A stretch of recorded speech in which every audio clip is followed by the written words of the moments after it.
اور اگر نہیں کرتے اور وہ وہاں بیٹھ جاتے ہیں تو پھر کیوں کر اپنی ان پہ واٹر کرنٹ کا استعمال کرتے ہو؟ یہ سمجھتے ہیں کہ اس سے کچھ نہیں ہوگا، لیکن پھر ایسا ہی ہوگا کہ کسی کے ہاتھ کے کنٹرول میں نہیں ہوگا۔ ہم تو چاہ رہے تھے سسٹم میں حصہ اس لیے رہے، ہمیں کوئی ذاتی مفاد مزید نہیں تھا، بس ہم چاہ رہے تھے کہ ڈیموکریسی رہے، some thing is better than nothing, اور اس پرپز کے لیے آئے، بار بار کہتے رہے۔ اور میرا خیال ہے کچھ لوگ ہیں جو بالکل نہیں چاہتے۔ خطرہ ہے آپ سمجھتے ہیں؟ دیکھیں جی، جمہوریت وہ ہوتی ہے جس میں لوگ پارٹیسپیٹ کریں، اور اگر لوگ پارٹیسپیٹ نہیں کرتے پھر آپ اس کو جمہوریت کہو، اس کو ہائیبرڈ کہو، وہ ڈیموکریسی نہیں ہے ان دا ٹرمز دنیا کو استعمال ہے۔ میں اس وقت سمجھتا ہوں کہ ہم ریپرزینٹ کر رہے ہیں اس وقت 3 کروڑ عوام کو، 25 کروڑ لوگوں میں 12 کروڑ ووٹر ہے، 12 کروڑ میں سے 6 کروڑ ووٹ پول ہوا، 3 کروڑ پی ٹی آئی نے لیا، 3 کروڑ باقی 175 پولیٹیکل پارٹیز نے لیا۔ تو اگر اتنی بڑی پولیٹیکل پارٹی کو آپ آئسولیٹ کرتے ہیں، آپ اس پروسیس سے نکالتے ہیں، تو باہر ڈیموکریسی بچ جاتی ہے۔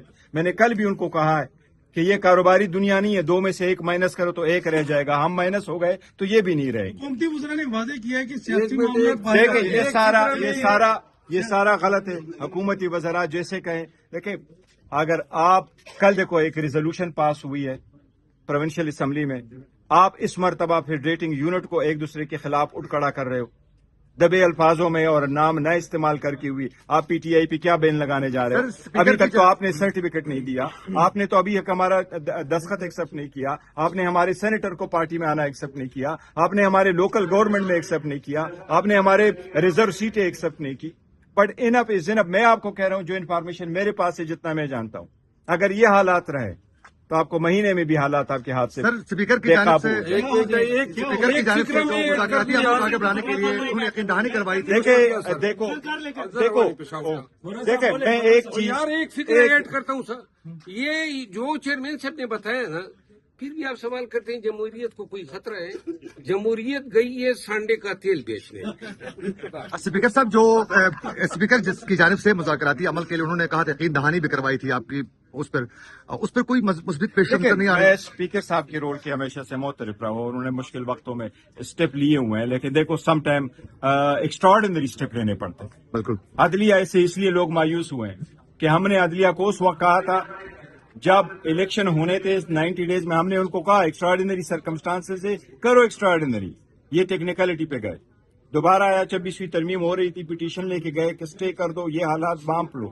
انہوں نے کہا نہیں ایسا نہیں ہے۔ ہم نے ان کو کہا میں نے بہت بارہا کہا، ٹی وی پہ کہا، میڈیا پہ کہا، کہ اس میں پریس کانفرنس میں کہا کہ ایکسٹراڈنری سرکمسٹانسز کے لیے ایکسٹراڈنری اسٹیپس لینے ضروری ہے۔ میں کہہ رہا ہوں، میں ذاتی نہیں کچھ کہہ رہا، لیکن میں جس طرح جانتا ہوں، مجھے جس طرح سنا ہے، یہ ملک کے لیے بہتر نہیں ہے، قوم کے لیے بہتر نہیں ہے۔ دیکھو ہم یہاں آ کر کے آپ کے ساتھ بیٹھے رہے نا، آپ مجھے بتاؤ، ماں باپ کو آپ جیل میں ڈالو تو بچے کب تک آپ کے ساتھ فنکشن مناتے رہے؟ اب بس کرو نا، ہمیں بھی کوئی آج صاحب دیکھو زخمی نہیں، خان کی بہن بیٹھی تھی، واٹر کینن اس طرف جانا ہی نہیں چاہیے تھا۔ میں نے کل بھی کہا ہے کہ کچھ چیزوں کو ہم بھی بڑا سیریسلی دیکھ رہے۔ میں آؤٹ آف دا وے جا کے میں نے ابھی اختیار سب کچھ اچھا صاحب کے پاس ہے، علامہ راجہ ناصر صاحب کے پاس ہے، بٹ آؤٹ آف دا وے جا کر کے میں نے ان سے بھی مشورہ کیا، میں نے ان سے بھی کچھ گزارشات کیا، میں نہیں بتا سکتا، میں نے ان سے بھی کچھ گزارشات کی کہ حالات کو نارملائز کرنے کے لیے کچھ اسٹیپ لینے ضروری ہے۔ ہمارے طرف سے تو جو ہو سکتا ہے ہم کرنے کو تیار ہے، لیکن اگر اس طرح واٹر کینن کا استعمال ہوگا تو یہ یاد رکھو، عوام جب بولتی ہے اور خلق خدا جب اٹھتی ہے تو پھر دنیا دیکھتی ہے۔ چلیں، تھینک یو۔